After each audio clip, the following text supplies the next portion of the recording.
First off, I want to thank the brave men and women who work behind the wall. I want to thank them on a national level because their job goes unrecognized. How do they try to turn a guard? Well, correctional officer. Sorry, I apologize. But correctional officer. How you guys doing today? It's Anthony Gangi, host of Tier Talk. Russ Hamilton has done it again. He's created a great video for us on being alert. He's going to break it down to a color-coded system, which was created by a Jeff Cooper. And it's definitely a video that we should pay attention to, because even me, when I was in the academy, I remember people saying, hey, stay alert, stay alive. And I think what they failed to mention was that there's different levels of alertness. And there's the healthy levels that we can maintain. And then there's the higher levels that can become just exhausting. And in the long run may not be beneficial to our safety and well-being. So with that said, the color code system breaks it down into each level, and basically it focuses on the levels that we can maintain, and then the levels that are high, and it's just very tough to maintain that 7, 8, 12, 16 hours a day. But again, there are different levels of alertness. And I think Russ did very well with breaking down this creation by Jeff Cooper. And it's great to see us kind of look for these things. I think a lot of people don't realize that there's a lot of principles or laws or theories out there that can apply to us in the correctional setting. I've used social psych theories for inmate manipulation. I have used leadership theories for becoming just a better supervisor in corrections. And now there's theories that the military use that we can also use to make sure that we're better prepared for the environment that we're in. So again, the Academy taught us to stay alert, stay alive. What does that really mean? And how do we maintain a healthy level of alertness? So when we come back from our sponsors, Russ is going to break it down. Now, guys, if you haven't, the show Tier Talks for you brave men and women that work in corrections. So please subscribe, interact, engage, comment, hit that bell. That bell's going to notify you every time I post a video. We're going to go to our sponsor, and when we come back, we're going to give this show over to Russ once again for another great topic. I stand by. I wanted to attend a university that had an intelligence program. I wanted to look at problems different. I wanted to increase my critical thinking abilities. AMU offered those avenues to expand. Obtaining your degree as an adult, you're actually paying yourself and investing in yourself. You can't put a dollar on it, it's priceless. It's something that can never be taken away from you. American Military University. Learn from the leader.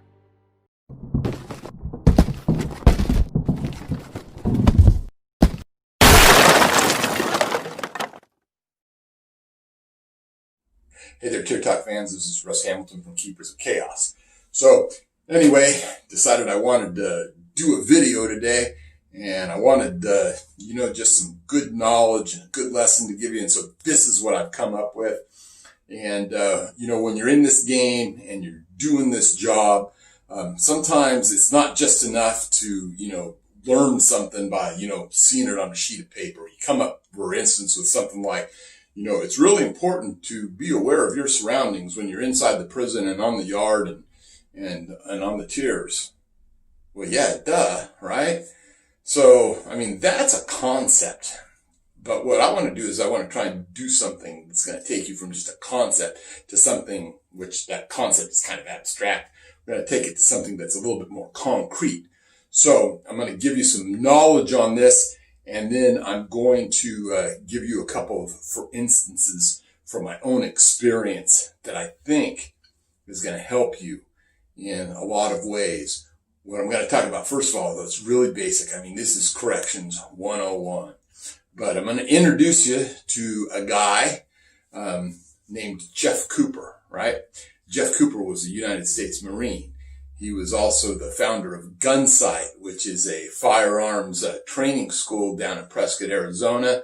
And he's an author, and, he's done a lot of interesting things in his life, including teaching people how to stay alive in very perilous conditions. So anyway, Obviously, I don't really have him here today because he's passed on, unfortunately.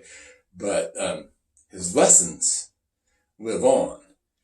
And one of the things that he came up with as a tool to be able to check yourself with regard to your mental awareness is what's called the mental awareness color code, right? So Jeff Cooper designed this code, and basically what it is, it's a gradation of colors, and it gives you a way to think about it and a way to check yourself as you're walking across that yard, to see and think about these things and to know when you're screwing up and you're not in the right mindset. Okay, so I'm going to start out with the first of these color codes is what we would call white. Okay, white is where you're really unaware and you're oblivious to your surroundings and you are unprepared, right? And this is kind of the way that most people go about their everyday lives, is they're not paying attention to the things that are going on around them. Now in prison, obviously we should always be aware of what's going on around us. We should always be ready and prepared to respond to something or to save ourselves, right? But, things being what they are, you're thinking about, I had a fight with the wife, and later today I got to pick the kids up at 2. And, you know what? My brother is in the hospital. All of those things impact, your mental readiness, your mental awareness. And so it's easy to drift from where you should be with that into that white zone where you are just not in the moment. All right. So that's the first color. The second color is yellow. All right. And yellow is really important to us. Yellow is where we should live every day. It's not that stressful. It's not that hypervigilance that sometimes we get that goes along with this job, along with PTSD and some other stuff. This is just a basic awareness of, what's going on. The things you see in front of you, the stuff to your side. Check your 6 now and then. All right? It's pretty plain. Take note of where people are, what they're doing, what they might be doing, and whether or not there's anything unusual about the situation you're in. This allows you to understand what might be coming your way and put you in a position where you're prepared to deal with it.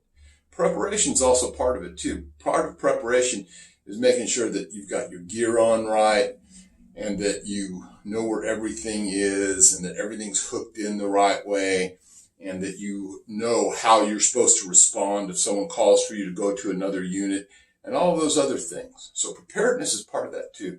But this is really just about the mental mindset that yellow at this particular point in the video is. And this applies when you're outside of work as well, because you never know. The outside world is and can be just as dangerous or even more dangerous a place as prison can be. So you should always carry that awareness about you, be ready to, take action. And action can be everything from, if maybe you're carrying a concealed weapon that you might have to deploy and use, to maybe just being ready to, grab your kid and walk out the back door. All right. Action takes a lot of different forms. It's not always about confronting it. Sometimes it's being able to get away from it. So maybe you can dial 911 or something like that. But that part of it where a situation is actually starting to unfold, that's the point that they color code things in this system as orange. Okay. So at orange, we know that something is starting to occur. We're seeing things start to unfold. There's a reason for us to start getting ready to take whatever that action is. Maybe it's like I said, maybe we're going to try and, egress from the area. Maybe we're going to start taking cover. Maybe we're going to start dialing 911. There's a whole host of different things that you have to start doing at this point. And if you've been in that aware situation where you've been carrying that, that yellow mindset with you, then you're that much further ahead of the game. And before things can unfold and get in front of you, hopefully you're getting in front of those things because you've already seen it start to come and you've been aware and you're not caught just flat-footed. So anyway, I can really relate to this. I've had a lot of different things happen to me, both in prison and the outside world. is a few years ago, I think about 3 years ago, I was at a Lowe's, and I just heard a voice, and it was one of those things where, you know, the little hairs on the back of my neck stood up, and I knew something was going on. It wasn't, you know, loud or profane or anything like that. Just the way this guy said something, ended up, it turned into a huge Donnybrook with him bashing police cars with rocks and everything. And it was part of a robbery and everything. But I was able to help with some other people who helped me stop that from occurring. And that's all because of, you know, being in that mental mindset where I'm aware of what's going on around me. So that's what orange is. Orange is we know something's starting to unfold. We're starting to take note of those things. We're putting ourselves in a position where we can, you know, either fight or get away or get some help there. All right. So that's basically it for orange. And then the next one is red. Okay. Now, red is the part where it's go time. All right. There's no more screwing around and just noticing things. Now we're taking action. And this action is usually going to be, if you're inside the prison system, it's either you're starting to fight, you're starting to deploy OC, maybe you're deploying a taser, maybe you've, you know, brought your baton out, you're ready to start your strikes, that sort of thing. So that's the point at which, you know, action is either imminent or already happening, and, you know, you're having to, you know, fight. Maybe it could be that you're having to run away too. There's a lot of different things, of course, we know that happen in prison. You know, sometimes you can't always just be there and take that beating. Maybe it's more prudent to get out. So those are the color codes. So, you know, white, yellow, orange, and red. All right. Some people also add another one, which is black. And black is just where you're in a position where you are aware of your surroundings, perhaps, or completely unaware, but you're not able to do anything. You're frozen up. You're not going to take any action. Your mental mindset is just that you're frozen and you can't do anything. All right. That's the worst one to be in, because there's almost no chance that you can recover from that type of mindset. So anyway, that's basically it for the, you know, mental color codes. But what that does is that gives you a way to think about it. So when you're walking across that yard, when you're up on that tier and stuff, and you catch yourself, you know, what was I thinking about, you know, home life or something else? What color code am I in right now? And you should be practicing staying in that yellow, where your eyes are scanning. You're thinking about what's, you know, could be behind you, what your situation is. Do you know where your partner is, by the way? You've been checking out where he is? That might be an important thing to know too. So anyway, I hope that this is going to give you a tool to be checking that. Like I said, though, that is just, you know, basic corrections 101. Now I'm going to tell you some things that are going to allow you to step that up just a notch. And although we often think about this color code and the awareness of being, you know, to stop danger that's proximate to us, right? There's another thing about being aware that's, you know, really important as well. And that's when you're making plays and you're doing things that involve crime fighting out there on the yard. So if you're making sure that you're staying aware as things are happening and progressing that aren't necessarily an incident, you know, it can really enhance and improve safety and security. And so I'm just going to relate to you a couple of quick little stories here. I had a buddy of mine, his name was Ronnie, and he was up in the tower one day, and he was looking around at various things, and he called me on the telephone. I was in the unit office, and he says, "Hey, you know, there's these two guys down there. I think that they just got handed a kite out through one of the dorm windows." And I said, okay, well, I said, you know, I don't have any way to send anyone down there right now. And, you know, I'm by myself up here. I said, wait and see if they come around anywhere toward me. I'm going to keep my door closed and maybe, you know, we'll luck out. So a couple of minutes went by, and he called me back again and says, man, they're right outside your door. And he described the one that he thought had the kite. And if you don't know what a kite is, it's a little miniature writing on a little piece of paper. And sometimes it's about hits or drugs being dropped or somebody's no good or somebody's got the keys to the yard, whatever it is, right? So I stepped out there, and the instant I stepped out, I saw the two guys that he had described to me, and the one stepped off of the curb and went into a little bit of the crowd right there. But the other one, that was the one that he thought had the kite on him, I managed to stop him and get all the inmates back. So now I'm just talking to this guy, and I can see right away that he's really, really scared and uptight, And so I look down and I see right in the mud, just off of the curb that we're on there, I see that I've made a mistake because there's a big ball of dope right there. And it's just obvious as heck to me that these guys had it and they dropped it and I didn't catch it. All right. So now it's time through being aware of what I'm doing and what I'm trying to impress upon this guy and some other things to try and save this play and make it work.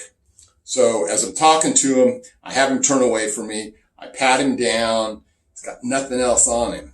So I turn him back around and I start having him hand me his clothes one at a time, his shirt and then his socks. And each one I make him stop and I'm just looking at him and I'm going through each of these things. And finally he snaps and he can't take the situation anymore.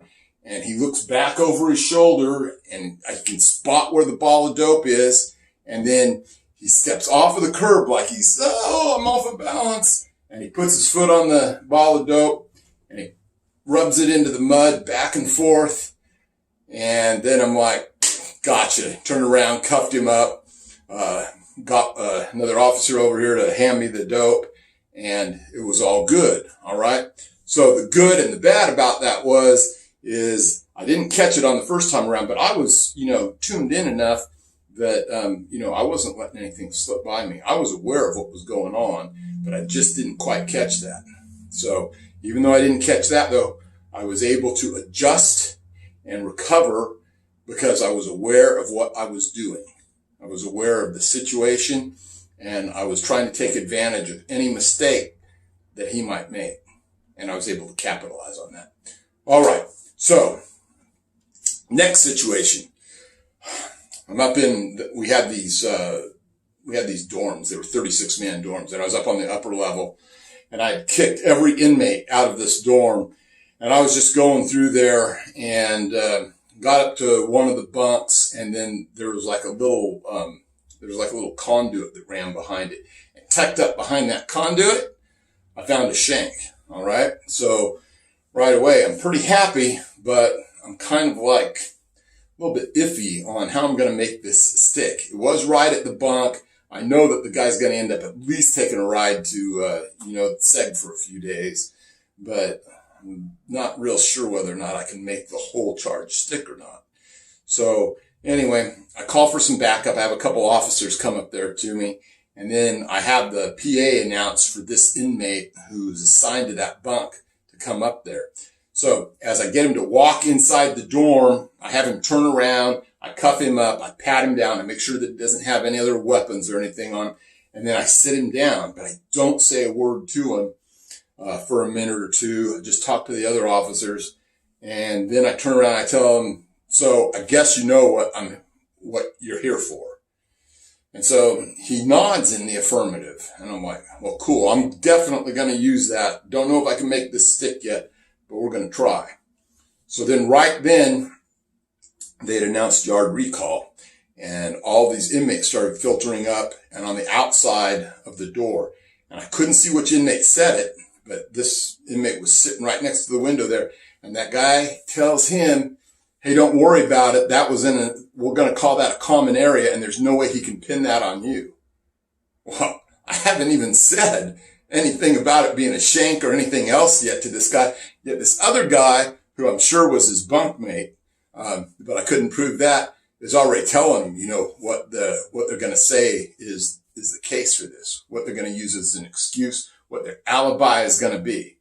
So anyway, I was hoping that maybe something like that would happen. I didn't think I could really force it, but by paying attention and watching what he was doing and what I was doing and what was happening outside, I was able to make that play. All right. So that mindset, that awareness, it's not just about keeping yourself safe. It's about being able to cause other things to happen where you can impact that safety and security. So anyway, I hope you guys got something out of this. A little bit of advanced corrections there. I hope you're all going to take this to heart and think about it. You know, when that play that you've started starts to go sideways, how can you get it back? Maybe you bobbled the ball, maybe someone else has. How are you going to go ahead and make that play? How are you going to make that touchdown? All right.